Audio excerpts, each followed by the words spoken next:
নমস্কার, আমি Nilu star Sounak YouTube চ্যানেলে আপনাদের সকলকে জানাই স্বাগত। আজকে আবার একটি নতুন ভিডিও নিয়ে হাজির হয়ে গেছি আপনাদের সামনে। আজকে যে বিষয় নিয়ে কথা বলবো সেটি হলো এমপ্লয়মেন্ট ব্যাংক বা যুবশ্রী নিয়ে। যে সমস্ত যুবশ্রী প্রাপকরা যুবশ্রীর ভাতা পাচ্ছিলেন, উনারা 28শে মার্চ লাস্ট যুবশ্রী ভাতা পেয়েছিলেন এবং সেই মাফিক 5 মাসের টাকা বাকি ছিল এবং ধাপে ধাপে 3 কিস্তির টাকা দেওয়া হয়েছে, আরও 2 কিস্তির টাকা বাকি আছে।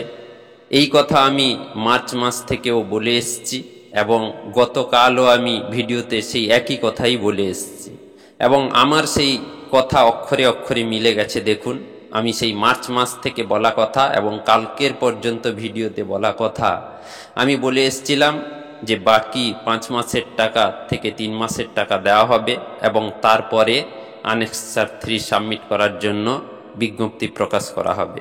আজকে দেখুন, আমি আপনাদেরকে দেখিয়ে দিচ্ছি। আপনাদের মোবাইলেও SMS এসে গেছে, সম্ভবত আপনারা দেখে নিন, কারণ আমার মোবাইলেও দেখুন এই SMS এসছে এবং সেই সঙ্গে দেখুন অফিসিয়াল ওয়েবসাইটে দেখুন বিজ্ঞপ্তি চলে এসছে আনেক্সার 3 সাবমিট করার জন্য। আপনারাও আপনাদের মোবাইল অথবা ল্যাপটপ থেকে দেখে নেবেন। সেই সঙ্গে দেখুন ভিডিওতে আমি আপনাদেরকে পড়ে দেখিয়ে দিচ্ছি। সবার উপরেই দেখুন সাবমিট আনেক্সার ব্লিঙ্ক করছে এবং নিচে বিজ্ঞপ্তি শো করছে। দেখুন সেই বিজ্ঞপ্তিতে কি লেখা আছে পড়ে শুনিয়ে দিচ্ছি।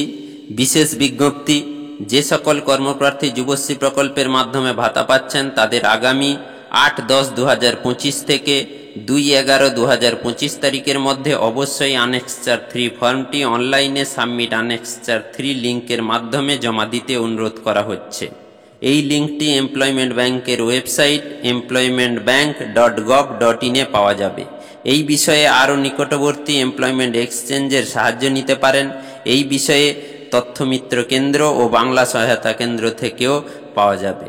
দেখুন বিজ্ঞপ্তি চলে এসছে, আনেক্সার 3 সাবমিট করতে হবে। তাই আপনারাও সঠিকভাবে কোর্সের সঠিকভাবে তথ্য প্রদান করে পূরণ করে আপনারা সাবমিট করবেন, যাতে পরবর্তীকালে অর্থাৎ বেশি দিন ধরে আপনারা এই যুবশ্রী ভাতা পেতে পারেন। সেই সঙ্গে আপনারা এই চ্যানেলটিকে সাবস্ক্রাইব করে রাখুন, কারণ 8 তারিখ আমি সর্বপ্রথম ভিডিও পোস্ট করব কিভাবে আপনারা আনেক্সার 3 সাবমিট করবেন। এছাড়া পুরনো আনেক্সার 3 কিভাবে সাবমিট করা হয় তার ভিডিও পোস্ট করা আছে, আপনারা এই চ্যানেল থেকে দেখে নিতে পারেন, অথবা এই ভিডিও ডেসক্রিপশন বক্সে আমি লিংক দিয়ে দেবো, ওখান থেকেও আপনারা দেখে নিতে পারেন। নমস্কার।